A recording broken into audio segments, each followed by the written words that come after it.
obviously a lot of great books to choose from, but I think the one that's probably influenced my life the most is called The Life You Can Save by Peter Singer, who's a philosopher at Princeton, who's had a really important influence on how I think about the world and how I think about the purpose of my own life and my job. So the book can kind of be summarized by a short parable in which you think about a guy who's like going to an important office meeting and is dressed in nice clothes, and he sees a child drowning in the water, and he thinks to himself like, okay, should I ruin my clothes and miss this critical office meeting to save a child drowning? And well, pretty obviously, any normal person would go save the kid drowning and like pay a couple $100s for your clothes and shoes or whatever. The story gets extended a little. Well, what if you can hear the kid but not see the kid?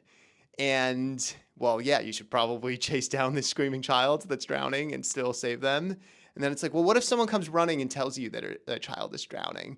And well, you should probably still follow them and go find this drowning child and save them. But then what if you go to the extreme and the drowning child is on the other side of the world and you never see them and you never hear their voice and nobody's running in your face telling you about it? Like, is the moral imperative to save this drowning child any less?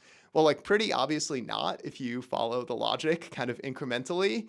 And so I think it's really important to always remember when we're in these privileged academic settings, kind of surrounded by a bubble of, fancy buildings and fancy classes, that like we're here because there's a lot of suffering in the world and there's a lot of children who are starving and a lot of children and adults who need our help, and that we have this privilege not to enjoy it, but because it's like a power and a responsibility to do something valuable with it. So I think it's important to never forget about the people who are suffering just because you don't see them or hear them. And I think that's what that book helps me remember. And so that's why it's the book that's had the most important influence on my life.